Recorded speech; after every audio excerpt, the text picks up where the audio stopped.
I'm about to go Valley Girl on you because this is kind of a gossipy buildup, but oh my God.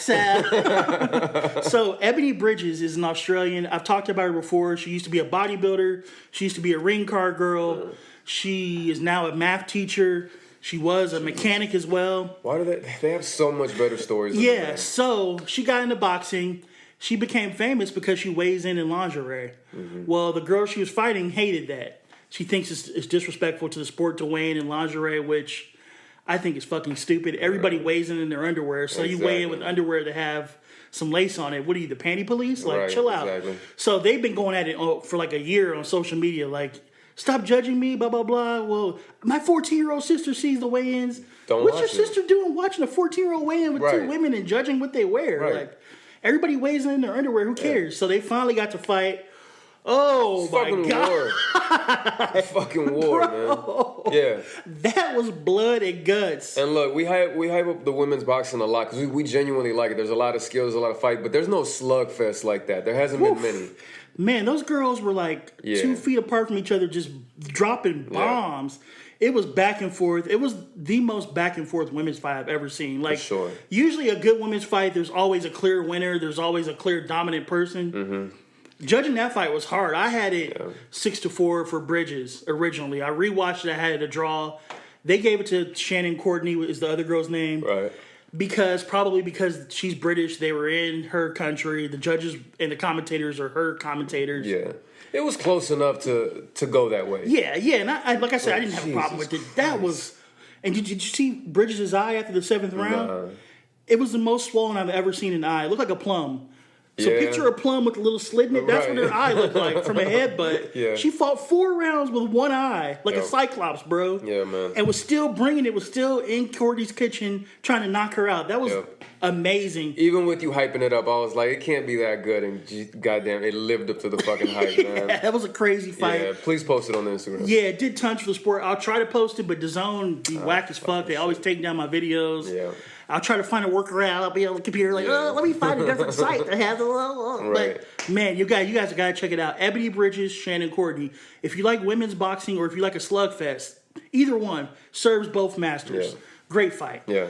Next, Amanda Serrano. You finally saw her. I did. Sorry, it's been like so long. I can't remember the fights. So she knocked the girl out with a body shot in the 9th round. She's been the one I've been calling the body snatcher. I follow her on Instagram, so I see a lot of her stuff. But man, that was another great fight. If you want another war, first 2 rounds, she fought a girl named Daniela Labanita Bermudez from Argentina. Okay. First 2 rounds, slugfest. They were in each other's kitchen. The thing I like about Serrano, she wants to entertain. Yeah. She'll take some punches. You saw her; she was leading with her face, and you were like, "Damn, she gets hit a lot." Right. I'm like, she don't care. She wants to knock him out, and in order to knock him out, she got to be in their wheelhouse. Right. And so she's gonna stand there. We're gonna trade, and we're gonna see who's gonna be left standing at the end. She's Boricua, right? Yeah, she's from Brooklyn. Tough as hell. She lives a monk lifestyle.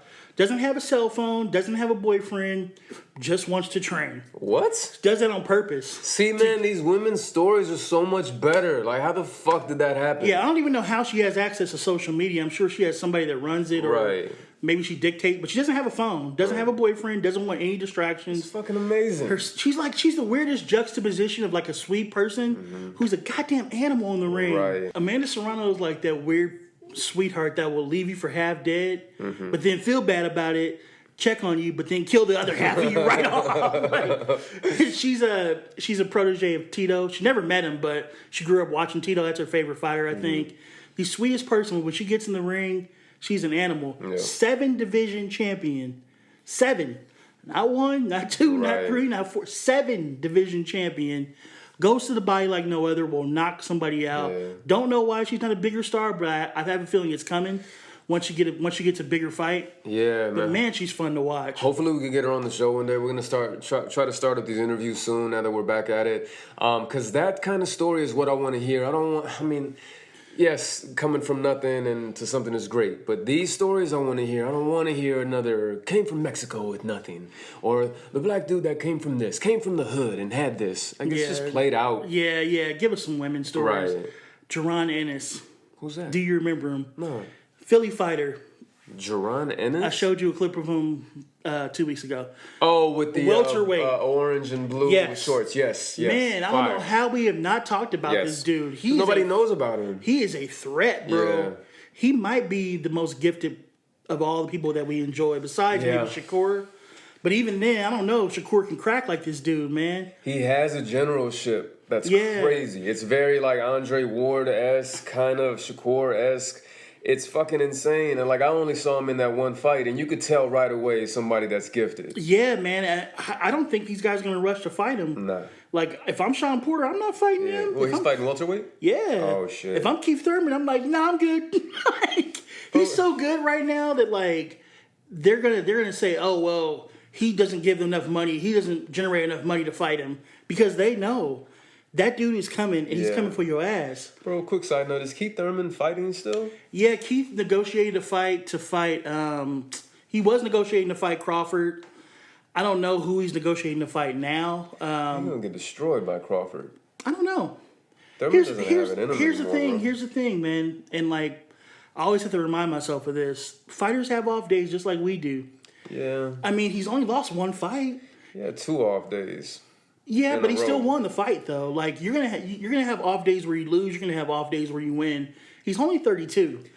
I'm not gonna count him out until. I mean, if he loses another one handily, then yeah. But I mean, at the end of the day, the fight he lost to Pacquiao was still a split decision. True, and he came back and was getting close. Yeah, so I'm not ready to count Keith out. Do I think Terrence Crawford's the favorite? Obviously, of course. Terrence Crawford's probably the best boxer in the world, but I'm not willing to count Keith out yet. The problem is with Keith, with Sean Porter, with Danny Garcia, all these guys that have had their shots and didn't make it, they're at this weird stage where they're businessmen, and so they don't want to fight the up-and-coming guys, the Virgil Ortizes, the Jaron Ennises, some of the lightweights that might come up. They don't want to fight them on the argument that, oh, well, I'm not going to make enough money. But you already had your title shot. So they're in this weird holding pattern where they're just waiting around to get fights. I don't know what's going to happen. Hopefully Terrence fights one of them. He's supposed to fight Pacquiao. Apparently the money fell through, so now he's not fighting Pacquiao. I'm assuming Pacquiao's going to fight Mikey, so we all can't fight Pacquiao. So you guys got to start fighting each other and move the sport along. Right, man, because you can't keep waiting on the names. Like, you have to, it's like having credit. Like, you need credit to get credit. Yeah, exactly. You know what I mean? So hopefully these guys take on these young guys. I understand it from a business aspect, but after a while, like you're saying, like, no, nothing's happening. We need to keep this shit going. And there's a thing called depreciation. When you sit for too long, when anything sits for too long, it loses its value. Yeah, man, that's what people stop talking about you. Your skills erode. That's right. You got to stay active. You got to keep sharpening that iron. That's right. So fight the Jaron Ennis of the world. Good luck, though. Jaron, man, the eyeball test, I think he might be the most talented welterweight in the world. I know that's saying a lot. I know that's saying a lot. I know Errol Spence still fights. I know Terrence Crawford still fights. But what I saw him doing, a little bit of borrowing from everybody and doing it really well, switching stances that like we like, rolling with punches, countering, power, body shots, jabs to the body. He's got it all, man. I want to wait. I want to see him get cracked with a good shot. Yep. See if he's got a chin. If he's got a chin, he's in. Yeah. That was the lamest thing I've ever said. But whatever. I want to wait to see, man. I'm sold, but I'm not fully sold. So I want to see him in the next 2 or 3 fights. Yeah. And hopefully he's the dude that's trying to fight a lot right now to get his name up. Because I want to see him. Because I'm not sold on him. Just like I'm not sold on is it Berlinga? Yeah, he had a good fight last night. He fought last night, and you would tell me what happened last night. So Berlinga fought a guy named Desmond Nicholson. I think his name is. And if I'm butchering your name, his record. Good record, 24-3, 25-3, something like that. Okay. He survived, man. Desmond Nicholson, Berlinga came out, boxed a little more than I thought he would. Tried to knock him out, didn't happen. Dropped him 3 or 4 times in the fight, but that boy came out and was giving it to Berlinga in the 7th and 8th round. So you started to see, okay, Berlinga's still a work in progress. He got really tired, 7th and 8th round. But to his credit, even dog tired, still dropped the dude in the 8th round. Okay. Berlinga's better than I thought, dude. I got to give him credit. I don't see it, man. I don't see it. I got to give him credit. He's better than I thought. He was throwing nice little counters. He was rolling with shots, coming back up with nice hard punches. He's got a lot of skill, dude. Yeah. He's very, very accurate, and that's something you can't teach. That is God's gift. The way he's accurate. He knows exactly where to throw those punches to land them. I know his style is a little bit wild, a little bit caveman-esque. There's not a lot of subtlety to what he does. But sometimes you don't fucking need subtlety. There's not a lot of subtlety to what Triple G was doing either. But he got the job done. Very true. Very true. The fight I want to see, let's take a little trip. Tell me. You're the host of this. Okay. We're at a bodega. Okay. A New York fitted cap, bubble jacket, Tim's, walks in, way too many chains, not change. Chains. Fresh taper fade, no sideburns. Sits Edward Berlinga. Grabs a chopped cheese, a little Arizona mango, some Takis. Yeah. Then in comes another dude, Philly fitted. Mm-hmm. He's like, fuck a chopped cheese. We talking Philly cheesesteak. Tony Luke's.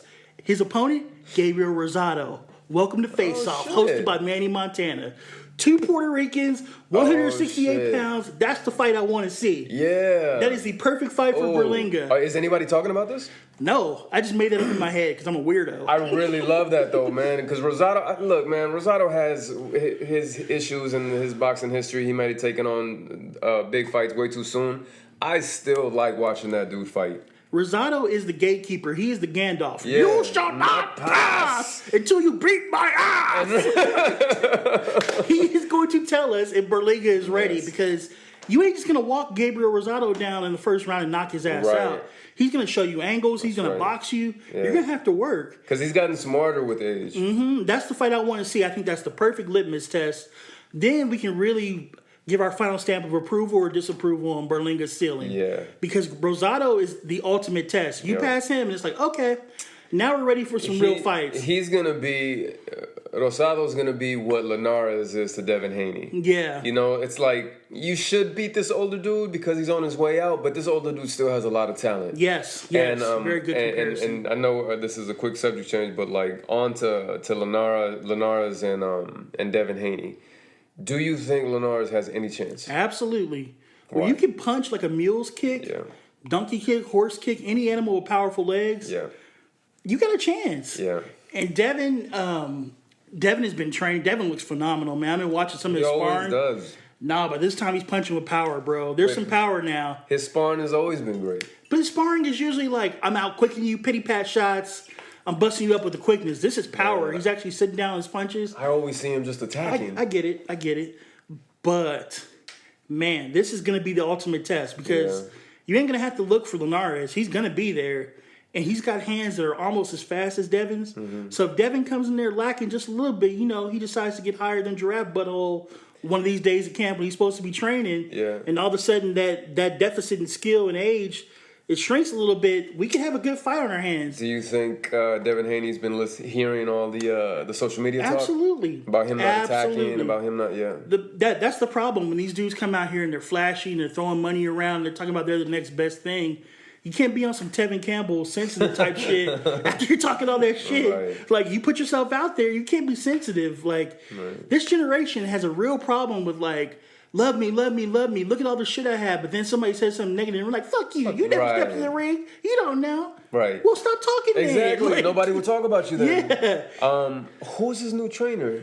I don't know. I know his dad's still involved. His dad's still involved. I think his dad's going to the management side of his boxing career. But I think it's a guy that's been working with him. I remember reading up on it. I think it's somebody that's been in his camp that's kind of been doing it anyway. Is there any story? Like, is it good with this pop? Yeah, his dad's just managing. He's just doing like the business side. Okay. And he's still going to be in the ring. I think he's going to be the second man now instead of the general chief. But it's the best type of boxing fight to make. The veteran that may have one last hurrah in him versus the up-and-coming guy that has a lot to prove, because those fights always settle everything. Right. You always figure out, okay, well, the veteran's done. Okay, well, we hyped this guy up too much. He's not as good as we thought he would be. So I can't wait for that fight. Yep. Let's talk about Ryan. Okay, so as you walked in, I didn't know this. So Ryan pulled out of the fight, or the fight just No, dropped? He pulled out of the fight. How? He says he's got mental issues and he needs time to work on them. And, I know that we've been critical of Ryan Garcia, but I hope people that listen understand we were critical of Ryan because we want him to reach his full potential. That's right.